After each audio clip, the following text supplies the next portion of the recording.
I'm going to start the broadcast now, okay? Go. The broadcast is now starting. All attendees are in listen-only mode. Hello, good afternoon, everyone. Thank you all for joining us on this lovely Thursday afternoon. My name is Rocio Lanes Monreal. I am Programming Manager here at SAGNY. Today, our webinar is the Co-op Workshop, Finding Your Client Money for Your Next Promotion. And presenting is Joel Schaffer, CEO and founder of Soundline LLC. He is a past BPAI director and past president of SAGNY and is now currently in the SAGNY Hall of Fame. Joel, thank you so much for joining us today. I wanted to let everyone know that we will be answering all questions towards the end of the presentation. So if you have any questions, you can feel free to type them into the questions box. I will go ahead and read them out to Joel towards the end. Joel, it's over to you. Thank you very much. First, just a little quick thing. This entire session was stimulated by SAGNY way back in the early 1990s, and it is SAGNY who gets a lot of credit for it. There's a lot of history, but I don't want to steal time from this hour that we have. I am a fast talker.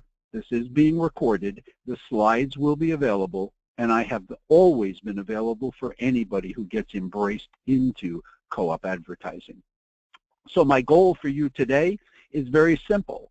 I have 3 goals. 1, increase your sales. If there's anybody out there, and I don't know who's out there, I feel like Carl Sagan looking in the galaxy for intelligent forms of life and not hearing any response. But if there's anybody out there and you don't want to increase your sales, and I mean it seriously, goodbye. But to increase your sales, I'm going to have to change your prospecting paradigm. We'll get to that. I want to get you competitive. I want to get you competitive with other mediums. If you feel you're competing with the guy in the next town or the bigger companies up the block or somebody in the industry, well, you are.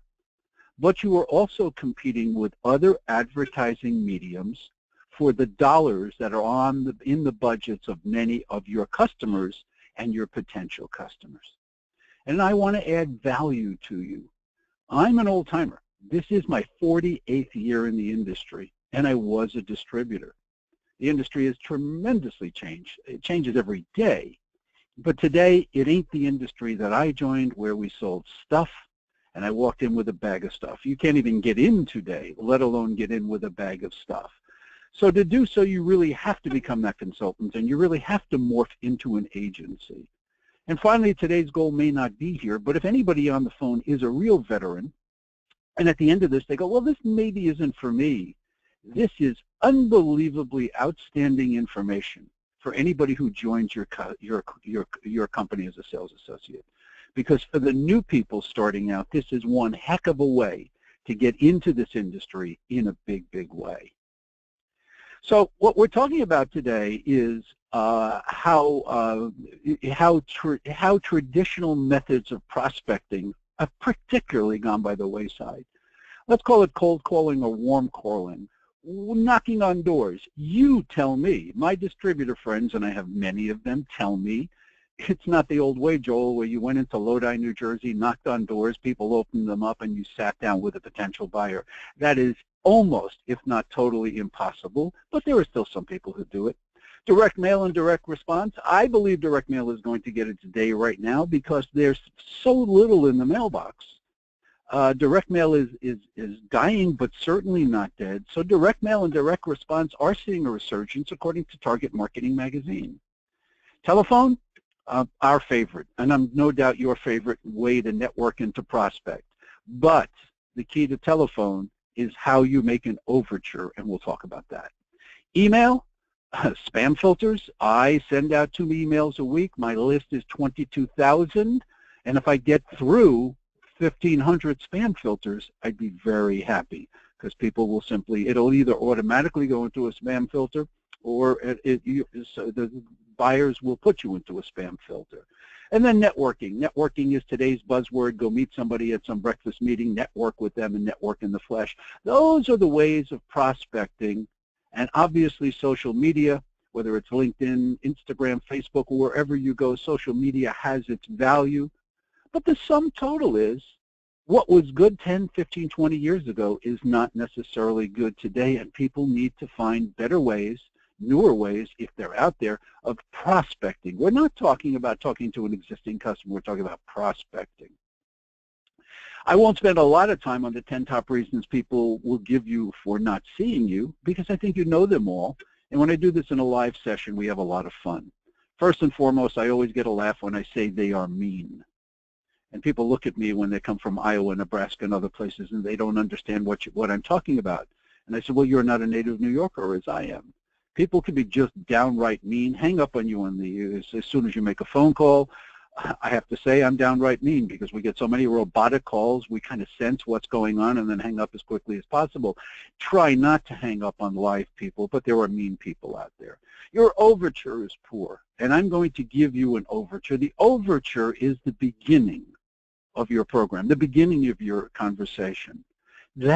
Those 60 seconds, those 120 seconds are the most important seconds of that phone call. If you do not bait the prospect within the first 60 seconds to 2 minutes, 1 minute to 2 minutes, or even less, you're not giving good phone, and they are not going to go much further with you. That's a tough one, but something that if you practice and practice and practice with other people in your office or with friends on the phone, if you practice, you will get so much better at that. We've all heard some outstanding telemarketers trying to sell us stocks and bonds, insurance. We know the good ones. Man, that guy wouldn't let me off the phone. But the question is, did he engage you? And the answer is he or she may not have engaged you. Well, another number 7 is they have a vendor. Well, isn't that a given? Do we not approach every prospect assuming that we're not showing them the light of something they've never discovered before? I certainly understand, Mr. Jones, that you have that, however, and the however is really your overture. They have no time. We're getting it every day. I do it every day. I really don't have time for you right now, Charlie, but do me a favor. Send me an email. And that email goes in the spam filter. Number 5, they're not the buyer. Well, I know the CEO of that big hospital chain. My cousin's, his girlfriend's, sister's, brother's, uncle's aunt. Well, it doesn't matter if you know the CEO of the chain because the CEO doesn't buy. Maybe our director does and other people do, but they don't. So you can get a referral. But that's one of the reasons people will not see you. They're really not a buyer with no budget. They just bought or they buy online. If everybody who tells you they just bought, our industry wouldn't be doing $22 billion. It would be $222 billion. Quite frankly, they're full of it. They didn't all just buy, but it's a way to put you off, or they buy online. Are you prepared to handle the objection when you want to get an appointment with somebody, when they say, well, I just bought, or I buy everything online? Be prepared. They're afraid to buy. They have performance anxiety. I can go into a real case history where well, it really wasn't me, where one of my salespeople, back in the days when I was working out of Maplewood, New Jersey, and we were doing a monstrous program with the Ford Motor Company. I can go into an entire story on how 7 people at the Ford Motor Company were transferred to another job after the promotional program we created with them failed so miserably they were taken out of their job. A lot of buyers out there are, the more complex the program, the more fear a buyer has to signing the agreement, the more trust a buyer has to have with their partner, you, in putting together this awards program and putting together this incentive program, putting together an HR program, a good loyalty program, or a wellness program. So be advised that when you give the buyer confidence that you know your stuff, they're going to trust you, because I would say 99 out of 100 buyers we call on are really not experienced. They certainly don't have any education in buying and creating promotions, incentive campaigns, and such. And they need the comfort level to know they're dealing with a professional. So they're afraid to buy. Second, they just don't get it. There are many people out there who you can spend weeks on, and they simply don't get it. A good friend of mine in our community here in New Jersey went into a big tire company years and years and years ago, and the objection he got from the buyer, and if I were sitting there, my jaw would drop and I would not know what to say at that time. He said, well, Bob, I don't like promotional products at specialties. And Bob said, well, why? He said, because they last too long. And this was Bob's entire pitch. as opposed to a newspaper ad, as opposed to a radio or TV, which just goes in a second. We're built to last. That was a selling point. He was not prepared for this. Neither would I have been. And how do you mean? What do you mean by that? He asked. And the guy said, well, if our tire store closes and the ashtray or the and this is years ago, if the ashtray or which was shaped like a tire had our address and phone number on there, and it's no longer in business because we moved, we'd have a very upset customer. So I don't like to put my logo and name. The guy simply didn't get it.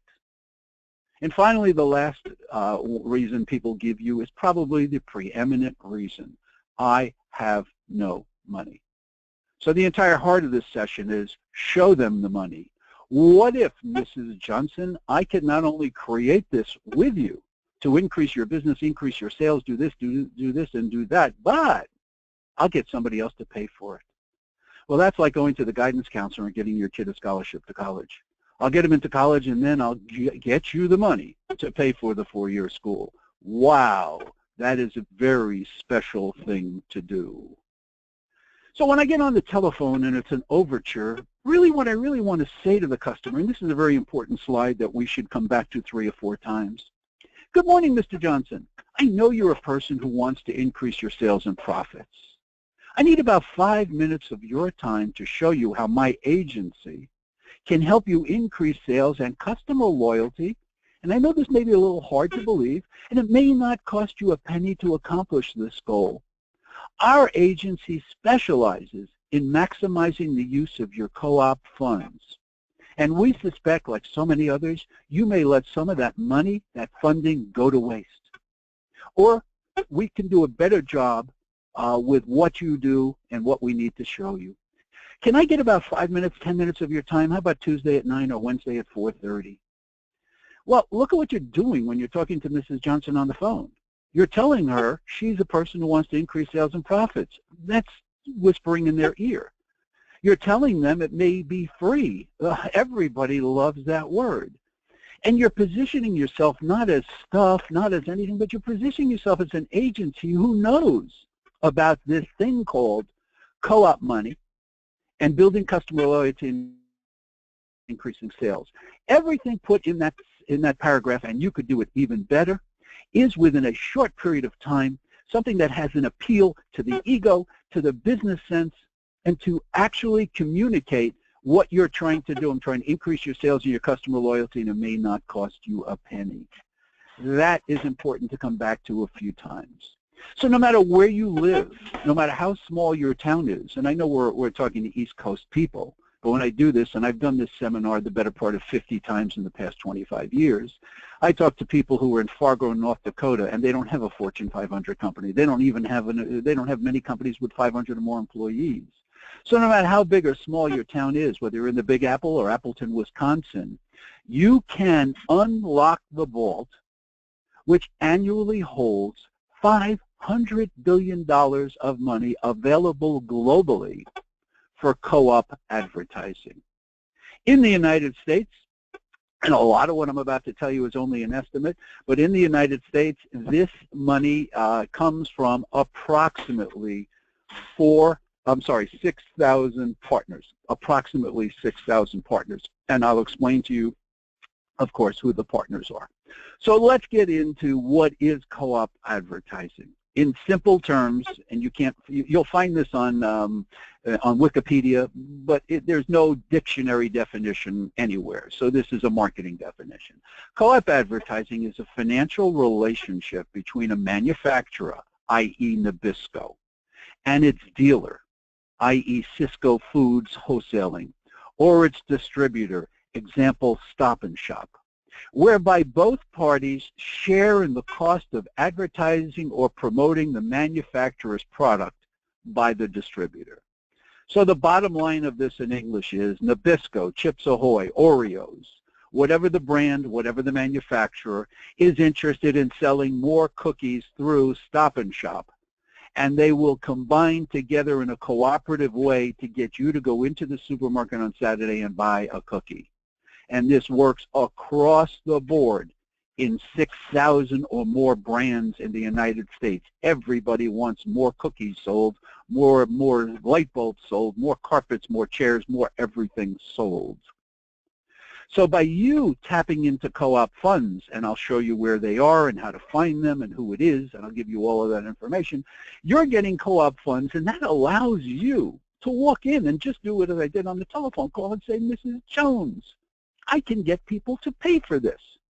No, you're not a miracle worker. It doesn't sound like BS. Once you hit the person who understands co-op on their side, it's like talking to a registered nurse and telling them about a medical condition or a doctor. They know. You're not talking to ignorant people. They know what co-op funds are. So once they know you know that it's out there, then they're going to go, I've never really thought about spending my co-op money on promotional products. I'm going to give you a quick sidebar.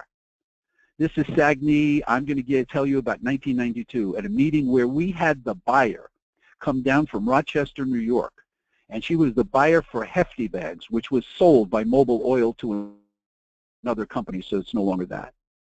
And she spoke to an hour in front of the Sagni people at the Marriott in Glen Point in New Jersey, and she was very enlightening. And she said, you know, nobody in this entire country has ever called me and said, I would like to use my co-op money that's available to help me sell Hefty Bags, but I'd like to use it on a promotional product campaign.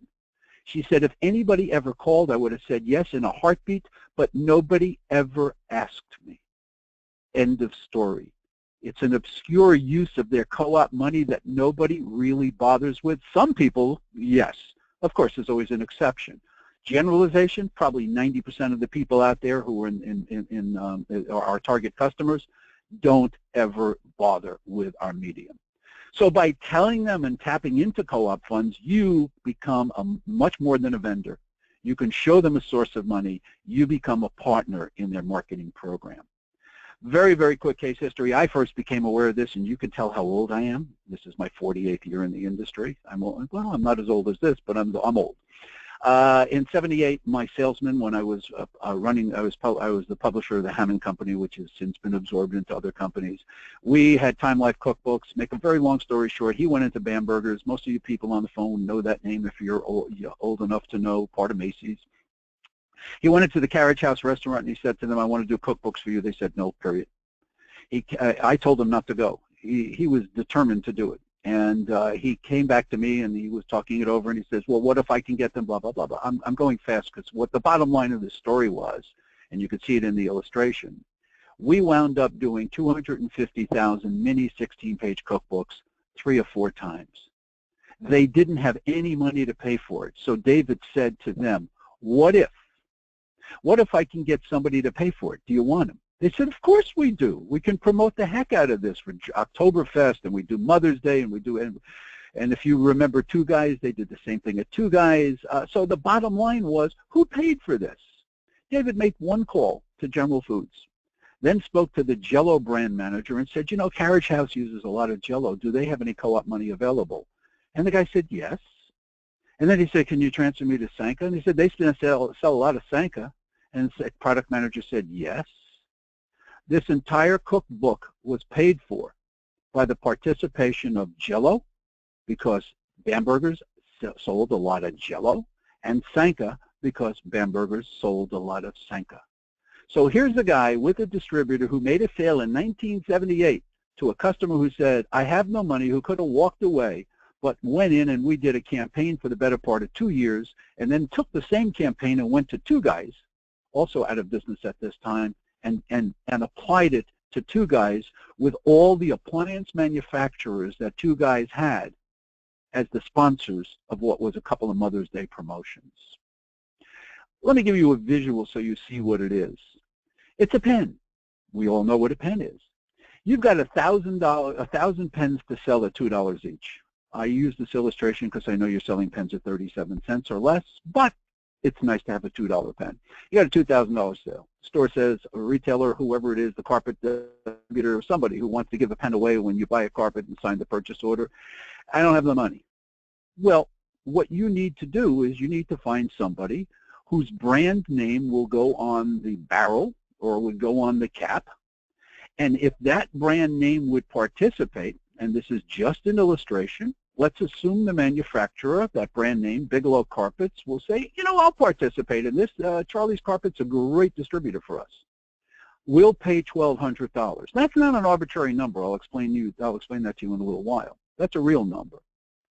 So if he'll pay, the carpet manufacturer will pay $1,200, that leaves $800. So when you said in your overture, I could do it for you free or almost free, I don't know, you don't have to cut price. You're selling them something that you're showing them a catalog, $2,000 worth of merchandise, and they're getting $1,200 from their co-sponsor, from their co-op money, and they're going to pay $800. Are you not good? You're beyond good. You're fantastic.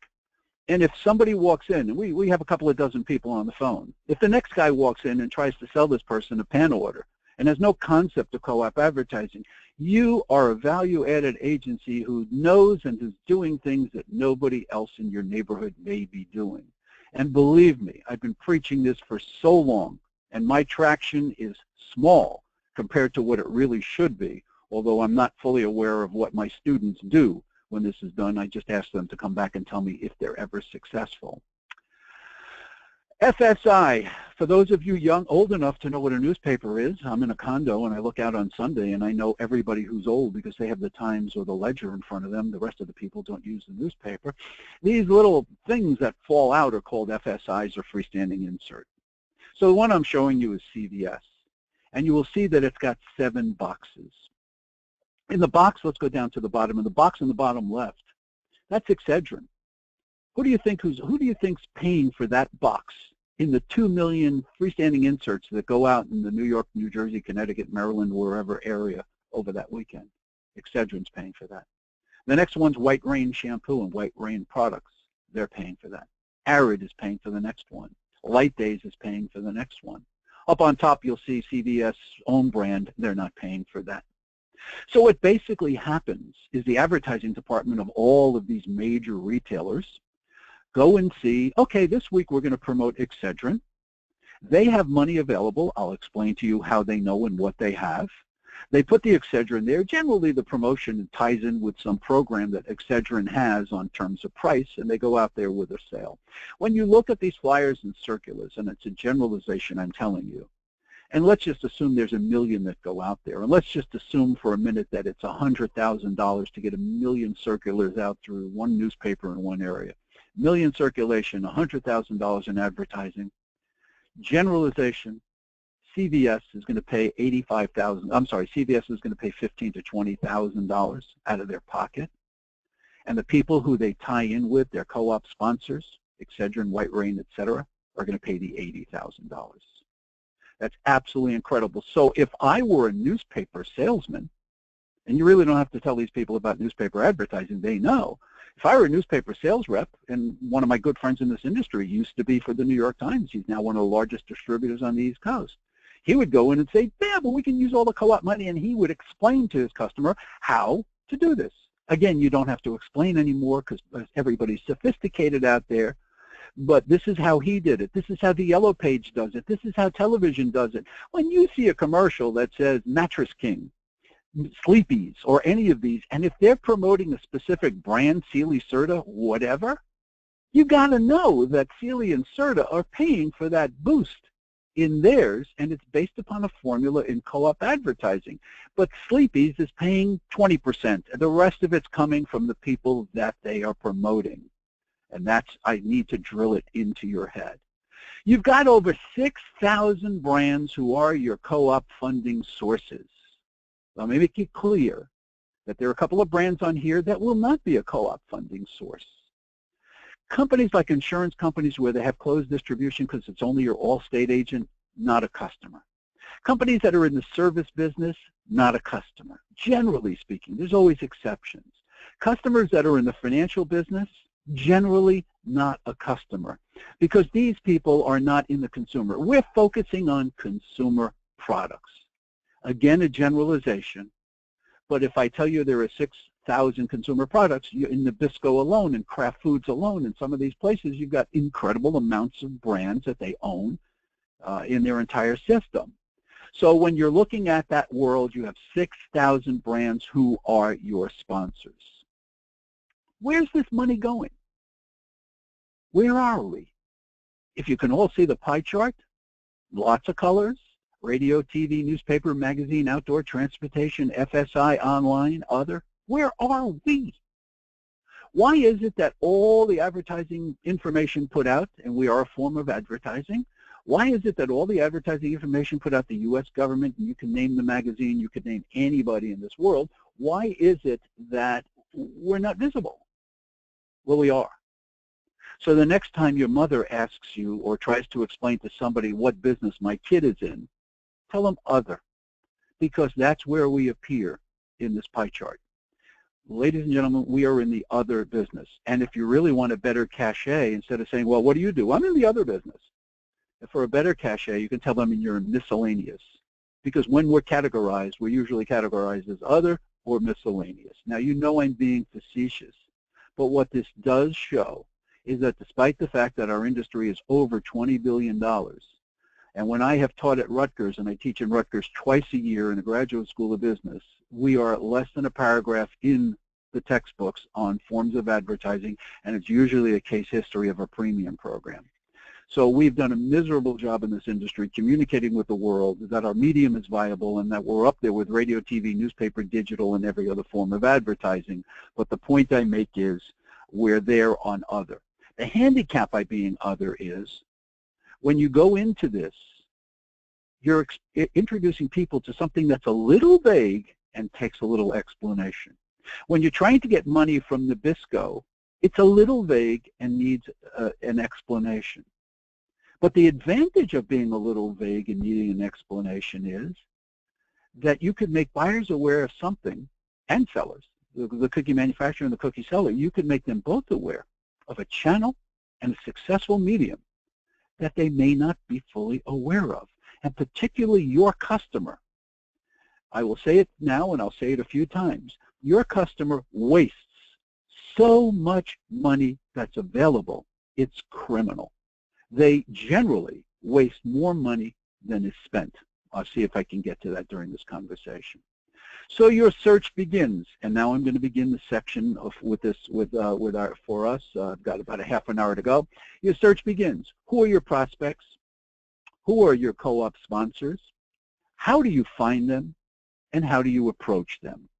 Well, your prospects, it just happens I pulled up all supermarkets. Absolutely your prospects. Absolutely. Big, big users. Probably the biggest spenders in user and co-op advertising in the world. Because every time you see that Saturday circular, anytime you hear the can commercial and see somebody's food on television for Stop and Shop or ShopRite, whoever that is, that money is going towards that commercial. When you see the Target commercial on television, anybody who's using a known consumer product, their suppliers of their food stuff, wait, I went a little fast, their Heinz ketchup, their Heineken beer, I'm just looking at the same thing you are, all of their food, Sara Lee, Kellogg's, all of that are their sponsors, and they have money for them. And I will get to the formula of what they have and how you dig it out. Now let me tell you about where co-op money comes from and what it really is. Co-op money has universal rules. I am Joel's Tire Store. I sell Kelly Springfield tires. I sell $1 million worth of Kelly Springfield tires in 19, shows you how old I am, in 2015. $1 million in 2015. Kelly Springfield has a co-op program that says, Joel, go out there in 2016 and we'll give you a percentage of 2015 sales in a mythical account. You're not getting it in cash. It's not a rebate. You can't get gift certificates or cards. But we're going to give it to you in an account, put it on our ledger, that we owe you 3% of last year's sales. Well, 3% of $1 million is $30,000. I have $30,000 as Joel's Tire to apply to radio, television, newspaper, whatever, and other in 2016, so long as I'm promoting Kelly Springfield tires. I may also have the same money from Firestone. And in my tire dealer store, I may have Monroe shock absorbers. I have money from them. And I may have something from Champion spark plugs. So you get the picture that I have a whole lot of companies on January 1st who took a look at my sales in 2015 and who set me up with an allowance, which is a co-op allowance. Remember, no account, no check, it's an account. If I do not use all of that money by New Year's Eve, 2016, I lose it. It is absolutely use it or lose it. So it's like the guy at the end of the circus parade with formerly the elephants who are no longer marching. There was always somebody there with a shovel. A bad alliteration, but if you wanted to go in the last quarter of this year and start taking that shovel, boy, can you make a killing, because that is one of the best times to introduce people, to walk in and to say, Mrs. Jones, have you spent all your co-op money? And the answer is no. But if they want to put you off, they'll go yes. And that's not true. I use Vlasic pickles as an example. I use beets as an example. ShopRite, and these are just supermarkets. This thing goes for Home Depot or anyone else. These stores cannot spend all the money they have available because they have to spend some of their own as well. And there are so many obscure brands. Vlasic pickles is obscure, but they do have a co-op program. So it's not often you see a whole thing with a jar of pickles out there, and it's not often they're spending their money. So if you came in and you were sweeping up all that money and said, okay, we're not going to spend it on media, but we're going to spend it on our medium. And let me show you how we're going to do it. Because starting in January, you can do a gift with purchase, you can do an incentive program, you can offer a baby bib, you can offer a baby bottle branded when you sell diapers or Pampers or whatever it is. So much creativity could go into this as you try to tie in promotional products with brands and buying marketplaces. So much creativity. How do you find these people? Well, it used to be much easier. I'll show you in a couple of seconds. There used to be a giant book called the Co-op Register. Went out of business in the middle of 2005, 6, 7. I tried very hard to get ASI and PPAI to buy the rights to this book. It's Reed Publishing, Mountainside, New Jersey, Co-op Register. There is a copy available in the 42nd Street Library. I haven't looked at it for a while, but it used to be in their business section. I used to go in and research through this thing. It probably is still in the larger business libraries or college and university libraries. Despite the fact these books are out of date, they're still golden. But today there's things online like LSA, the Local Search Association. Get on there today at the Local Search Association and go to their co-op page. Sign on their newsletters, their understanding, and you may be able to find a lot of information. Well, the bottom line on what this says here in terms of the search is there were over 1,000 co-op programs listed, and that's not a lot because there are thousands more. 1,000 co-op programs listed in a Local Search Association database representing 1,700 brands. That's enough to start you. Look at the red. Only 233 permitted digital advertising. So a lot of people are saying, well, you know, but everybody's going digital, digital, digital. Well, the co-op people are not quite sure they want to spend all their money on digital. Why? Because pay-per-click is very risky. And I mean risky, before you know it, you could be paying a fortune of money on I have to go back. You can be spending a fortune of money on pay-per-click because it's basically uncontrollable. Yes, you can put caps on it. Borrell, which is a nice New Jersey company, estimates that online co-op advertising market makes $1.7 billion available. This is just online. And $450 million is left on the table. Why? People don't use it and they lose it. The overall co-op market in the United States, how much money is available for co-op? There ain't no clear answer. Nobody does the survey. I did some math and my number is $50 billion. I have seen Success Magazine and entrepreneurs say it's $100 billion. Let's just use 50. It's enough. If we're in an industry of just 22 billion, there's $50 billion out there, of which 40% or more is left on the table. Kids got a lot of money out there. All you have to do is figure out how to do it and where you want to go with it. So if you look at the bottom right, OMG, a pot of gold. If there's $36 billion out there according to this illustration, and again, nobody's got the right number, and 40% is unspent, well, then you go in with the shovel at the end of the circus line, and you got $14 billion to clean up because they're not spending the money, because they can't put that much in the newspaper anymore. There's not in television and radio and cable. And all of these media are dying. Well, to a degree, they're dying. With 250 cable stations, nobody knows where to put their money. With the demise of newspaper and circulation, they don't know. Magazines are in the trash, and online is up, but it's still suspicious as to what to do. Remember, these slides are available, joel@soundline.com, so you'll have a lot more time to study and read the things I'm only skimming over. It's a matter of time for us both. I went to Tucson, and I did this seminar for the local association out in Arizona, and I just went and literally Googled co-op advertising Tucson. And I came up with this. This is a Tucson newspaper that explains to potential advertisers how they can get somebody to pay for their ad. And then I went on to Guardian Building Products, and right there in the Tucson section of this whole thing, it told me the Guardian Building Products Co-op advertising program. It explained to me what Guardian Building Products, let's assume we went to Walter's home building store, and he's got 6 or 7 stores somewhere, and Guardian Building Products is one of the things that they sell. I don't even know Guardian, but it doesn't matter. Well, what is Guardian Building Products Co-op program? Chances are, not chances are, Walter knows that. The advertising person, the marketing person knows the program, has it on file, has access to it on the internet, but it's generally not open to the public. So you would like to find out. You can find out through them, or perhaps you do a little Google search and you find out the co-op advertising policy. I'm going to show you a case history here in New Jersey in a second. Well, the point is, as you read through this, you're going to read. You know what's going to come out of this, the bottom line? You're not even going to find that they allow money to be spent on promotional products or campaigns. You're going to see other and miscellaneous, and it's going to say call for approval. And that's really the key. In order to get money for us to use on our side of advertising, 9 out of 10 times it's not in their policy, but they do not say no 9 out of 10 times, but you do have to call 9 out of 10 times. And that's the epiphany for the buyer that you're bringing, going, well, it's simply not there, but I know we can get it because all we have to do is call Guardian. And you know why Guardian's going to say yes? Because it's bad for business to say no to a good account. So it's very easy, knowing that Walter has the money available, to say sure. And how they get the money and what they do, if I have time, I'll tell you at the end. But this was Tucson, Arizona, just showing you that could do. Then I went into Penny Saver.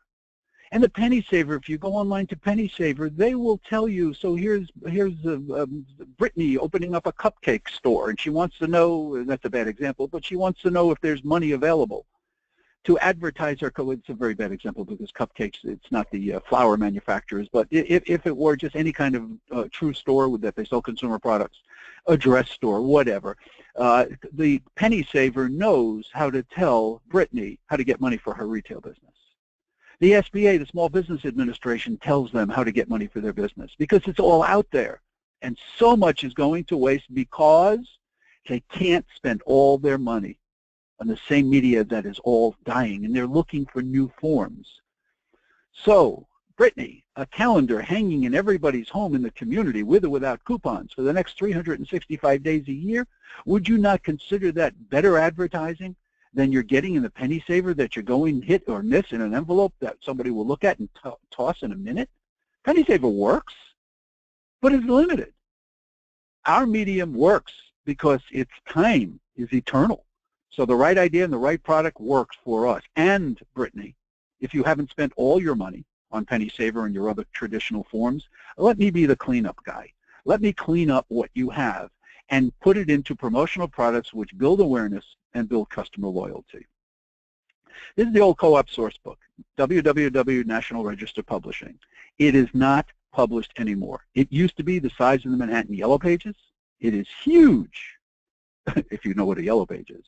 It used to be a huge book, and it was $600 a book, and it came out every year. And what it did every year, and you could basically see here, it told you the name of the company, where the corporate office of Nabisco was, who was in charge of co-op advertising, what was their phone number, what was their fax number, what brands they had, what their allowance was. It would actually tell you 3% a year. It would tell you this and that. It would tell you what you had to do, submit an invoice, submit a copy of the ad. It gave you all the requirements. The very same information is sent by Nabisco to all their dealers and distributors every year by the advertising department just to let them know what the updates have been. but it's not open to the public. And what this co-op source book did was, for those people in sales like newspaper, radio, television, or whatever, it gave them a fantastic compendium where they didn't have to do a lot of legwork. Ain't there no more. But if you want to start in this co-op source book, I gave you the name of the publisher. I told you it used to be available at the New York Public Library. It probably still is. It's in business libraries and college business libraries as well. They didn't throw out the last edition. Amazon, you'll see, and I've got many, many distributors who have partnered with it. I have many regional associations who have bought the book and kept it in their office. I don't know if SAGNY still has it. At one time, years ago, 2 moves ago, they did. But it was something that, come up to the office, look at this, be our guest, and so on and so forth. But if you can put your hands on this, what it basically does is it gives you a guide. I'm going to make a generalization, the king of generalizations. 85% of everybody in the automotive aftermarket has a co-op program, probably 90%, 90. And I'll make another generalization. Probably 60% of that allow money to be spent on promotional products such as a T-shirt. So when you're going into Joel's Tire Store on the front and it says Joel's Tire Store, on the back of that T-shirt, if you put Kelly Springfield, they'll pay. And then you put Champion Spark Plugs, they'll pay. And now you got T-shirts to give out to all the grease monkeys in this world from the tire store. So this is out there, it's knowledge, but it's not as easy today. But and the reason why this book isn't published anymore is because something else came along that made life easier, searching on the internet. This book has been around since my childhood, but it died because people said, well, I'll just Google it. And Google became the verb of what to do.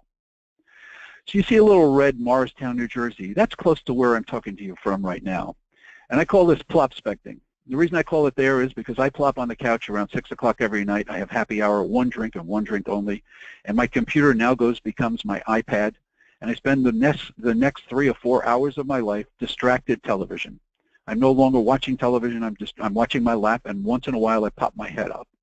But I can do prospecting or plop-specting right from your lap right now and help you develop your knowledge base on co-op advertising. Here's a true case history that happened, and this is a few years old. It's 1:12. I see I've got about 20 minutes left. All right, very quickly, Delta Faucets. I said I knew through experience with SAGNY, I won't go into it, we published something called the Green Book. SAGNY spent over $50,000 in the mid-90s to investigate this marketplace. I knew that Delta Faucet, I knew all the plumbing supply, Kohler, Delta, all of these people had co-op money. So when Mary's Bathroom Supply would do something, I know that Delta was out there. Let me take a break for a second. I've been talking retail. Co-op money is for the retail marketplace, resale retail. However, co-op marketing is also for the wholesale marketplace. Earlier I said Cisco Foods. Cisco receives more money than anybody in this world from the food companies to help them promote Oreos, Chips Ahoy. Wholesale is in this matrix too. Along the distribution chain from a consumer product through their wholesale network to their retail network, all resellers, wholesale or retail, in most programs are eligible for co-op advertising money. So don't let me just say this is retail, because you're going to pass, and we're going to now talk about plumbing supply. We're not talking about retail stores. We're talking about plumbing supply. So I went on Delta Faucet, and I typed www.delta.com. I bet if you still do it right now, you'll come up with a cult in India. It's a cult. Then I typed deltafaucet.com, and I got to this page. Let's look at this page. It says everything I need to know, and it says the site map, the catalog, where to buy. Very, very good where to buy. So I move on to the next page as I go into this, and it says where to buy. So I have to enter my everything. I entered Randolph, New Jersey, and I hit the next page, and it said, here are your places to buy, Joel. Home Depot, not a customer. Wix, out of business, not a customer. Sears, not who I'm looking for. TrueServe, not looking for them. They're co-op. Sears, not looking for them. So far, so bad. Next page, Ridgewood Corporation, interesting, don't know them. Dover, sounds like a small business. Omega, good. L&H, good. General Plumbing, good. Palermo, good. Ridgewood, Parsippany, interesting. Hanover, Barnett, Ridgewood, Newton, New Jersey. trend, 3 Ridgewoods. I now go on the web and I look for Ridgewood. There it is, Ridgewood. It says about us, contact locations, plumbing, whatever. We have locations, it said, throughout New York and New Jersey. I love it, locations. I've got a bigger prospect. Who are they?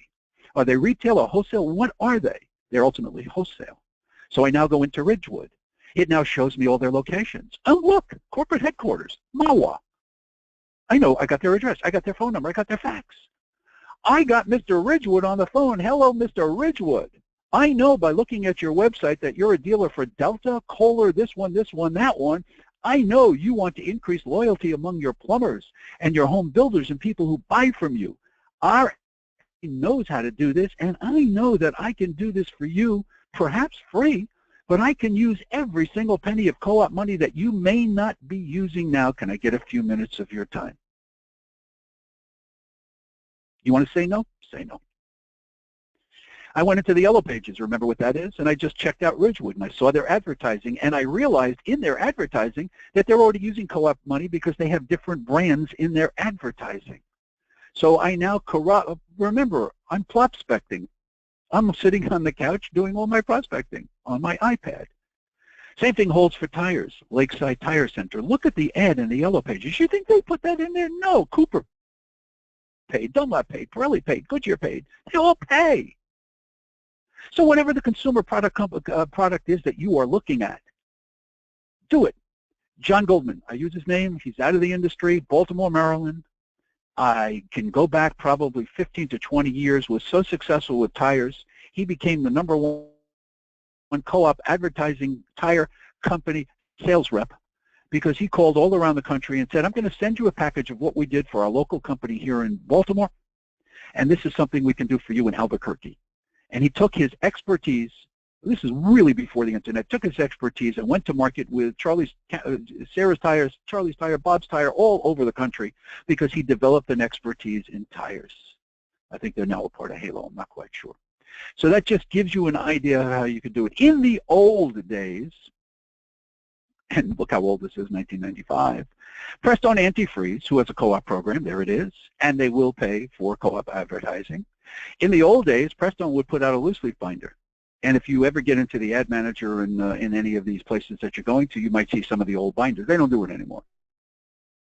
Because Prestone gives you a password. You go onto the Prestone site, you enter your password, and you're into the co-op advertising program, and everything is done electronically. It's easier. However, why I show this is, in the book, it says, if you can read it, it says, prior approval for miscellaneous advertising activity.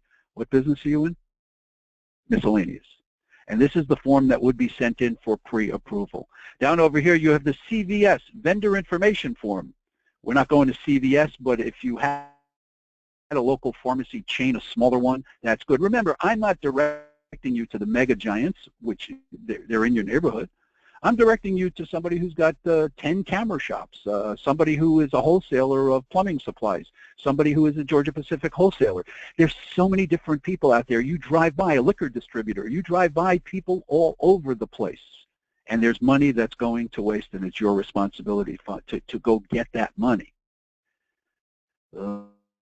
Let's move on. We're running out of time. It's the trickle-down theory. Actually, let me go back here, and let me talk to you about this a little more.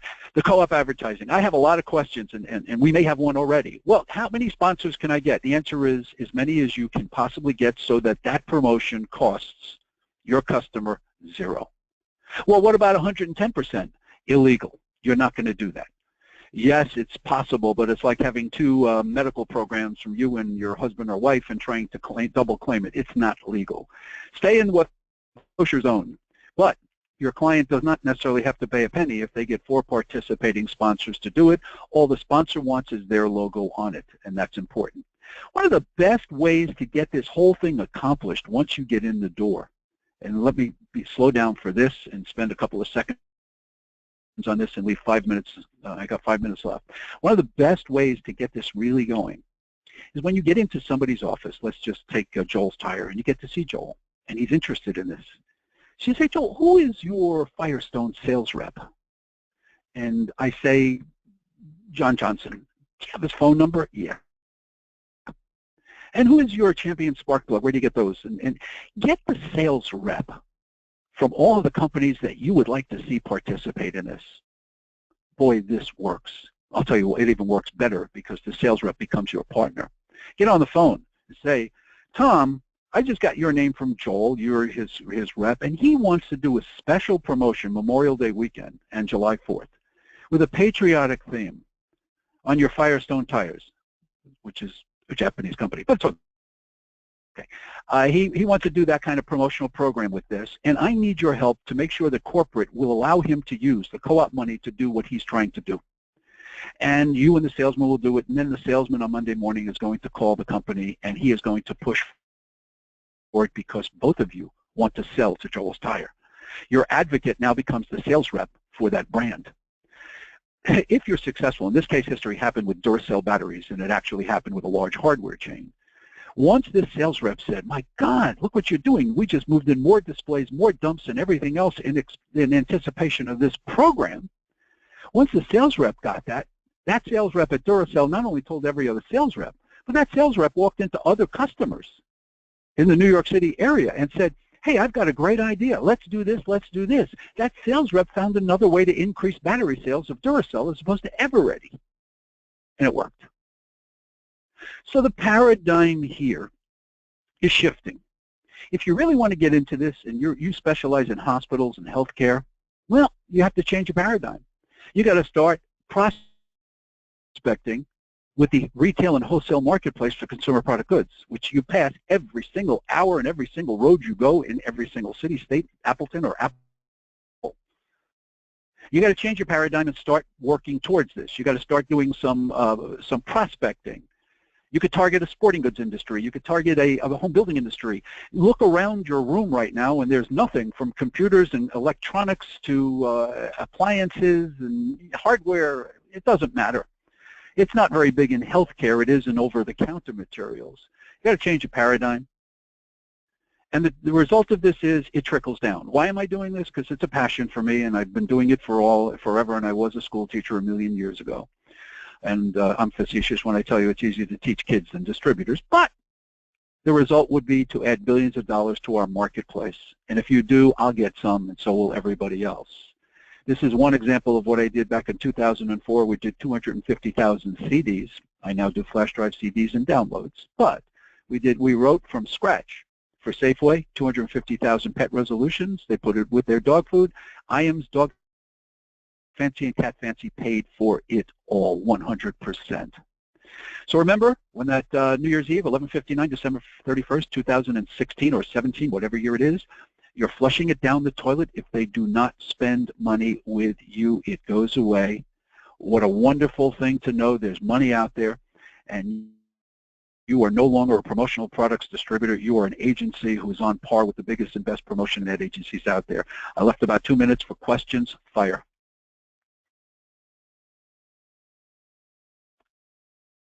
Do I have any questions? If I don't, Yeah, you have one. Jen just wants to know what the name of that book was that you mentioned. The Co-op Register, North American Publishing. Hold on one, and I will go back to it. It's the Co-op Register, North American, republished North American Publishing, but it's called the Co-op Source Book. There we go. The co-op advertising source book, if you can see it right there. Okay. And only the biggest of big libraries. You might see one every once in a while when I do these seminars. I go onto Amazon. I see one used copy, which isn't cheap, and I strongly recommend at that time that an association or a couple of guys share it. If there are 3 or 4 distributors, go share it. You know, it's not necessary, but it's a good business investment and tax deductible. Any other questions? No other questions. Again, just a reminder to everyone that this has been recorded, and Joel is always available to help you answer any other questions. Let me give you my email address. Let me give you my email one more time, joel@soundline.com, and I'll give you a phone number because if you have a question you want to ask me one-on-one, not a problem. I am Soundline. This is our 30th anniversary of the supplier. Soundline. My phone number is 973-927-4100. And if you come on trying to sell stocks, I will hang up, so your overture has to be good. Thanks a lot. Thank you, Joel, so much for everything. It was a wonderful webinar. I hope everyone came out with something. There's so much information that was provided here. Again, it's been recorded. It's going to go up on our YouTube channel sometime this afternoon or tomorrow. Any other questions? Joel and I are available to help you out with them, okay? Thank you all so much again. Have a wonderful afternoon, everyone.